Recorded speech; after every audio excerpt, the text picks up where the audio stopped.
Sebelum melanjutkan, jangan lupa subscribe dulu, terima kasih. Bab 355, Memfitnahku.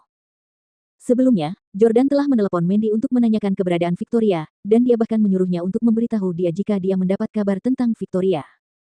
Halo. Jordan menjawab dengan cepat. Di sisi lain, Mandy bertanya dengan penuh semangat, Tuan Stelle, saya baru saja menerima telepon dari tetangga saya di DC yang memberitahu saya bahwa seseorang menyiramkan cat ke pintu rumah saya dan saya sangat khawatir dengan keselamatan Anda. Apakah Anda baik-baik saja? Apa? Ada yang menyiramkan cat ke pintu. Jordan tertegun, dan dia segera mengerti apa yang sedang terjadi saat dia melotot marah ke arah Chris, yang berada di depannya. Dia baru saja merobek dekorasi untuk pernikahan Chris, jadi dia memperkirakan pria parubaya itu pasti pergi untuk mengeluh kepada Chris. Ia menduga bawahan Chris pastilah yang menyiramkan cat ke pintu. Jordan sedang dalam suasana hati yang buruk dan berkata, Mandy, aku baik-baik saja. Masalah ini memang ada hubungannya denganku, dan aku tahu siapa pelakunya. Aku akan memberimu penjelasan.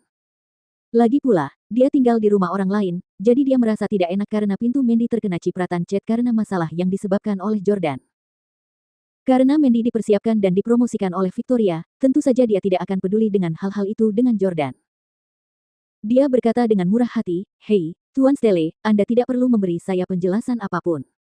Baguslah, Anda baik-baik saja. Sisanya adalah masalah sepele. Namun, Jordan berkata, Mandy, aku tidak tahu kemana Victoria pergi sekarang. Aku tidak bisa terus tinggal di rumahmu. Bagaimana dengan ini? Aku akan mengirimkan kunci rumahmu kembali kepadamu melalui kurir. Namun, Mandy berkata, tidak perlu. Tuan Stelle, tetaplah di sana. Anda tidak perlu bersikap begitu formal kepada saya. Jordan kini berada dalam situasi yang berbeda dari sebelumnya, dan ia tidak bisa lagi memberikan apapun kepada Mandy. Karena itu, ia bersikeras, sudah beres. Saya tutup telepon sekarang.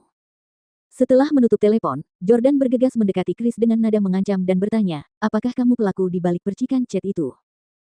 Chris masih diam-diam mencicipi ikan bas buatan Jordan, yang sebenarnya sangat ia nikmati. Ia tertegun sejenak setelah mendengar pertanyaan Jordan. Ia lalu meletakkan peralatan makannya dan berdiri dengan marah.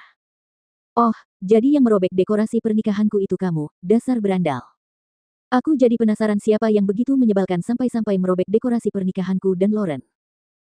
Ya, saya yang mengirim anak buah saya untuk menyiramkan cat ke rumah itu, tapi saya ingat pemiliknya seorang wanita. Apakah Anda hidup dengan gaya orang lain? Jordan berkata, baguslah kau mau mengakuinya. Jordan segera mengangkat telepon untuk menelepon polisi. Polisi. Saya ingin melaporkan kejahatan. Seseorang menyiramkan cat ke pintu rumah tempat saya tinggal. Nama saya Jordan dan saya tinggal di. Setelah melaporkan kejahatan itu, Chris tertawa terbahak-bahak dan bertanya, Jordan Stelle, kamu benar-benar tidak tampak seperti keturunan keluarga terpandang. Bagaimana mungkin kamu berpikiran sederhana? Kau pikir kau bisa memasukkanku ke balik jeruji besi begitu saja? Apa yang kau pikirkan? Kau tahu berapa banyak antek yang kumiliki? Chris mendengus dengan arogan lalu memanggil Rob masuk. Rob, suruh anak yang menumpahkan cat di pagi hari itu pergi ke kantor polisi dan menyerahkan diri. Dia akan ditahan paling lama 10 hari dan didenda beberapa ratus dolar. Katakan padanya dia akan mendapat $1.500 untuk setiap hari dia tinggal di sana. Rob terkekeh dan berkata, hei, itu tawaran yang sangat bagus. Kau membuatku tergoda untuk masuk penjara menggantikannya. Oke, aku akan meneleponnya sekarang. Chris dengan bangga menyilangkan satu kaki di atas kaki lainnya. Jordan dulu punya banyak bawahan, jadi dia tahu bawahan biasanya akan bersaing satu sama lain untuk menerima kesalahan bos mereka dan tidak akan pernah mengungkap kejahatan bos mereka. Jordan diam-diam bersumpah bahwa ia akan menemukan kesempatan untuk menjebloskan Chris ke penjara. Dia mengabaikan Chris lagi dan malah memesan Perry Express dengan telepon selulernya. Dalam waktu kurang dari 10 menit, seorang gadis Ukraina berkaki panjang tiba di halaman dengan sepeda. Halo, saya dari Perry Express. Bolehkah saya bertanya siapa pria yang memesan? Si cantik Ukraina bertanya dalam bahasa Inggris yang fasih. Jordan berjalan ke halaman dan berkata, ini aku. Begitu dia keluar, si cantik Ukraina itu langsung melompat kaget. Ya Tuhan, itu kamu, Supervisor Stelle. Jordan juga menyadari bahwa kurir kecantikan Ukraina di depannya termasuk dalam kelompok yang pernah dilatihnya saat ia menjadi kepala departemen pelatihan di New York City. Namamu Lisa, kan? Jordan bertanya sambil tersenyum. Baiklah. Si cantik Ukraina bernama Lisa dengan senang hati memeluk Jordan, Supervisor Stelle, aku benar-benar tidak menyangka akan bertemu denganmu di DC. Jordan bertanya, bagaimana keadaan di sini? Si cantik Ukraina mengangguk dan berkata, di sini luar biasa. Aku sangat suka DC dan aku bahkan punya pacar di sini. Namun, banyak teman saya yang datang bersama saya siap untuk pindah ke Breezy Express.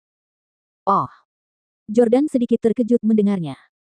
Mungkinkah keluarga Husli memanfaatkan fakta bahwa aset saya dibekukan dan keberadaan Victoria tidak diketahui, untuk bangkit kembali dan meraih kekuasaan?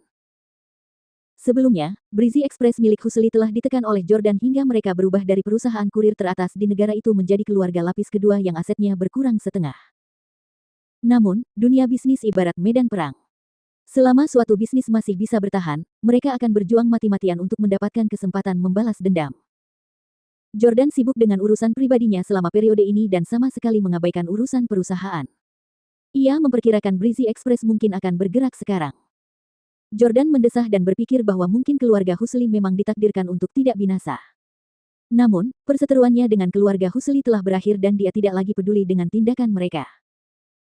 Jordan mengeluarkan kunci dan berkata, saya ingin mengirim ini ke kantor Perry Express di New York City. Gadis Ukraina itu menjawab, baiklah, tolong tunjukkan alamatnya. Jordan membuka gambar dan gadis Ukraina itu memindainya, lalu alamatnya terisi secara otomatis. Dia lalu membungkus kuncinya. Jordan berkata, aku ingin memilih pembayaran tunai saat barang sampai. Jordan agak malu ketika mengatakan hal itu, tetapi dia benar-benar tidak mampu membayar biaya pengiriman saat ini. Chris, yang berdiri di pintu, juga sudah lama tertarik pada kaki jenjang wanita cantik Ukraina itu. Mendengar kata-katanya, dia tak kuasa menahan tawa. Hahaha, ini lucu sekali. Pemilik Perry Express harus memilih metode pembayaran tunai saat dia menggunakan layanan perusahaannya.